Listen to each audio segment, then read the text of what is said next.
On a visité les deux hôpitaux et on nous a dit qu'il n'y avait jamais eu un cas de cancer. C'est scandaleux. Vous imaginez, depuis 1968 à maintenant, il n'y a jamais eu de cancer, mais Arlit, c'est un paradis de santé. C'est curieux, surtout des gens qui travaillent dans des mines. Moi, je connais bien les conditions des opérateurs comme les conditions des gens qui travaillent dans les mines. Et je crois que c'est connu sur le plan mondial. Donc, dire que depuis, il n'y a pas eu de cancer, il faut oser. Il faut vraiment oser de le dire. Parce que sinon, vraiment, pour un homme normal, je trouve que, même par pitié, en tout cas, il doit s'abstenir de dire un certain nombre de choses sur les humains. Des mineurs malades, Agirinman en a recensé 130 sur la ville d'Arlit. La mine a aussi rendu malades des salariés expatriés.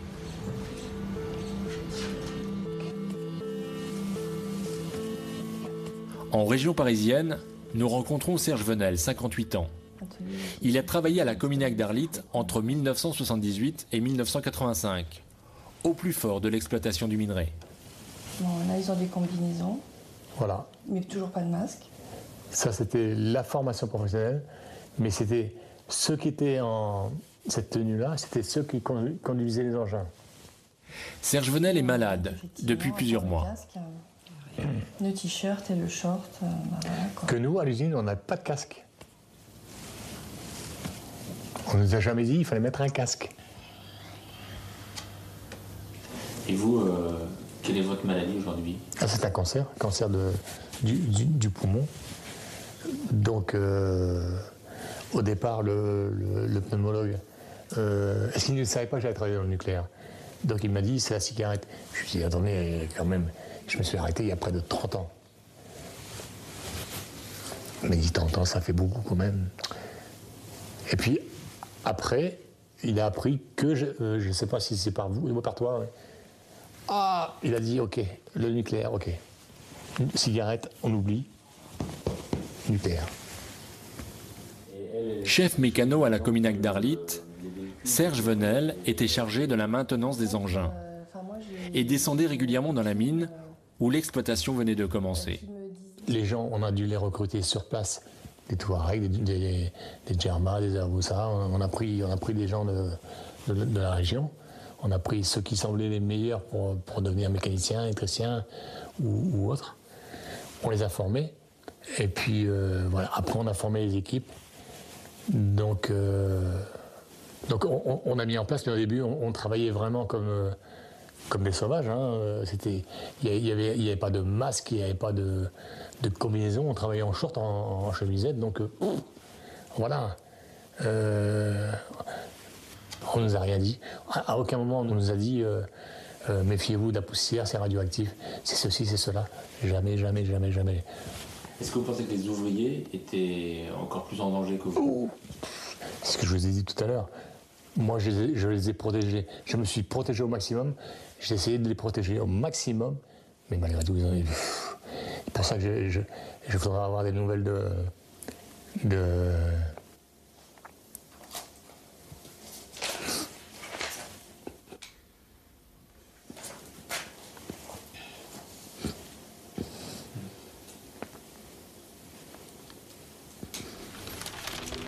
Au dernier moment, on est sûr qu'on va signer.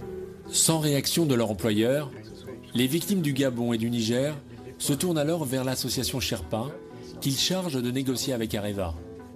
Une négociation qui va durer 6 ans.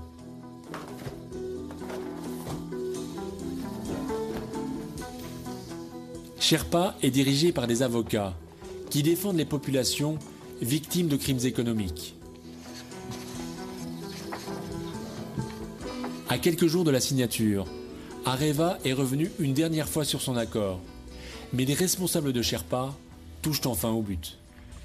C'est la reconnaissance du fait que les conditions d'exploitation de l'uranium n'ont pas été si satisfaisantes que ça, puisqu'on admet le principe d'une indemnisation de ceux qui pourront justifier d'avoir contracté des maladies liées aux conditions de cette exploitation. Areva ne pourra pas dire, mais je ne savais pas que telle ou telle construction polluée. Je ne savais pas que telle maison, enfin que le fait que ces maisons-là soient radioactives avait des impacts sur la santé. Elle ne pourra plus le dire. Et donc, sur un plan juridique, Areva connaissait la cause de la pollution, Areva avait les moyens d'y remédier, et si Areva n'y remédie pas, c'est ce qu'on appelle une faute, et donc Areva sera répréhensible juridiquement. Mais moi je trouve très important que peut-être le sentiment... C'est la première fois dans le monde qu'un opérateur minier accepte d'indemniser les victimes de son activité. Cet accord prévoit aussi l'installation d'observatoires de la santé au Niger et au Gabon. Sherpa, Médecins du Monde et l'opérateur Areva composeront ces observatoires qui décideront de l'indemnisation des victimes. Donc on va examiner ça de façon individuelle. Pour Jacqueline Godet, c'est la fin d'une longue attente. Cette journée est une grande victoire. Oui, c'est un grand soulagement. Un grand soulagement. On nous a enfin entendus. Il y a un grand poids qui s'est déversé d'un coup, qui est parti. Même si je sais que ce n'est pas fini. Au contraire, maintenant on va batailler avec les dossiers médicaux, tout ça, ça va. Mais déjà, ils ont accepté, on a crié, ils ont entendu. Au bout de 9 ans, grâce aux Sherpas, aux Médecins du Monde et à la CRIRAD. Et je leur en suis fortement reconnaissante. En acceptant la création de ces observatoires de la santé, Areva espère redorer une image ternie et faire taire les critiques. Nulle part dans cet accord, Areva ne reconnaît officiellement sa responsabilité. Mais c'est pourtant bien de cela dont il s'agit. Ce n'est pas l'activité qui posait ou qui pose aujourd'hui problème. Ce qui crée des suspicions, c'est le suivi sanitaire post-professionnel. Areva apporte des éléments de réponse, mais visiblement la société civile n'est pas convaincue par tout ou partie de ces éléments de réponse. Et pour un groupe comme Areva, c'est une situation qui n'est pas acceptable, parce que nous sommes dans une logique de développement, mais de développement durable, et qu'il n'y aura pas de développement durable pour Areva, d'un point de vue économique et social d'ailleurs, s'il y a suspicion et polémique autour de nos activités. C'est la raison pour laquelle nous voulons que tous ces sujets soient mis sur la table en toute transparence. Dans le nord du Niger, l'exploitation de l'uranium continue. La terre est à vendre. Le prix de la tonne d'uranate est à la hausse. Le Niger met en vente 122 concessions. La France, mais aussi le Canada, l'Australie, la Grande-Bretagne, l'Afrique du Sud, la Russie et bien sûr l'Inde et la Chine, grands consommateurs de combustible nucléaire, vont se partager 90 000 km². Un territoire grand comme 3 fois la Belgique. Nous, on est là, bien sûr, parce qu'on a besoin de votre uranium, mais on est là parce qu'on a besoin de partenaires stratégiques. Et le Niger, c'est un partenaire stratégique absolument essentiel pour la France. 27 mars 2009, Nicolas Sarkozy est reçu à Niamey et signe avec le président Mamadou Tandja un important contrat pour Areva.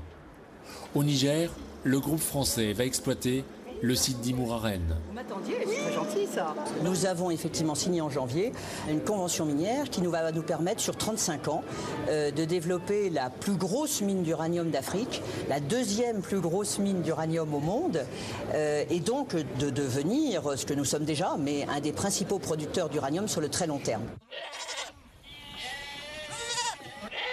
Cette vente par lot du Nord-Niger est décrétée sans consultation des populations qui habitent sur ces territoires. En première ligne, les Touaregs, qui vivent pour leur malheur sur l'emplacement exact des gisements.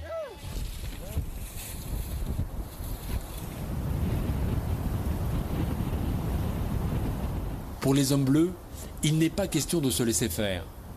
Les Touaregs ont repris le chemin de la rébellion. Lorsque nous les rencontrons, ils viennent de remporter une victoire sur l'armée régulière du Niger. Il y a eu une vingtaine de morts ici. Côté gouvernement, la rébellion a perdu un seul homme. Mais le but, c'est quand même de prendre le nord. Nous, on ne veut pas de diviser le Niger, on ne veut pas d'une partie d'État. On veut être reconnu comme citoyen, comme, avec des droits, sur nos terres, avec des parties sur les richesses de la terre où on vit. C'est tout ce qu'on demande. Chef de patrouille, le lieutenant Issoufa est l'un des 3200 combattants de la rébellion Touareg. Le Touareg, quand il trébuche ou quelque chose comme ça, il crie toujours. Pour montrer, c'est un acte de bravoure. On ne tombe pas et on ne pleurniche pas. Il se bat pour faire reconnaître le droit de ce peuple autochtone à disposer de sa terre. Un droit désormais reconnu par une charte de l'ONU. Dans cette zone-là, actuellement, il y a beaucoup de endroits où ils ont fait des puits pour faire des recherches. Et les pâturages sont déjà radioactifs. C'est déjà pollué, ce n'est pas très bon. Les terres ne sont plus accessibles aux autochtones qui habitent sur place. Hein. Les gens ne peuvent plus aller faire paître, soit il y a l'armée qui va les chasser, en complicité avec les grosses multinationales qui exploitent. Hein. Dans 40 ans, que restera-t-il aux Touaregs lorsque leur territoire sera troué de carrières et de mines?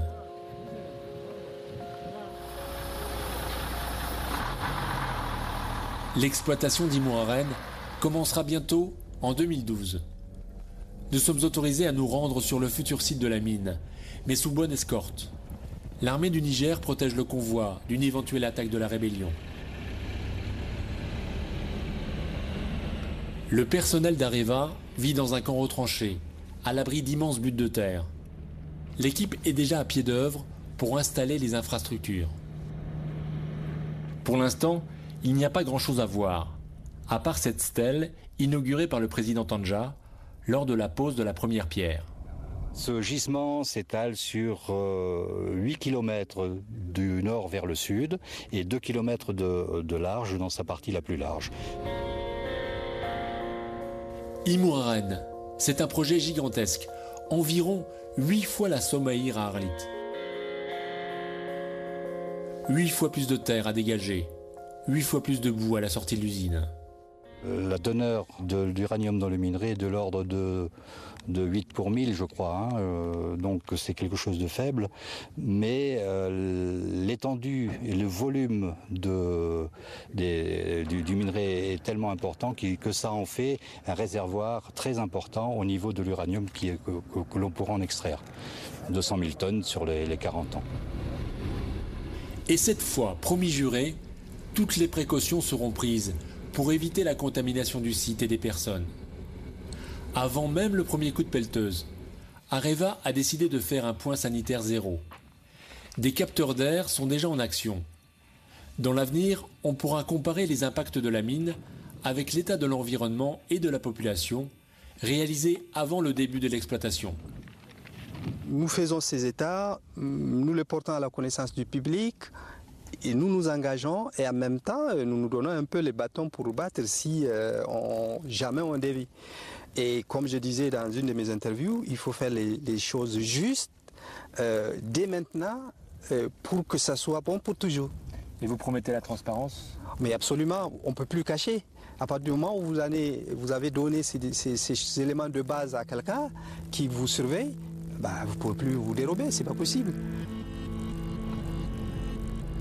L'uranium est produit dans des contrées lointaines, très loin de chez nous, très loin de nos préoccupations quotidiennes. On nous vend une industrie nucléaire propre, on nous parle du déchet ultime, jamais de la production de l'uranate en amont. À l'heure où la demande de carburant nucléaire n'a jamais été aussi forte sur la planète, cette industrie laisse derrière elle une pollution des sites. Une pollution présente lors des 100 000 prochaines années. À cette échelle, personne ne peut dire ce que ces déchets radioactifs deviendront.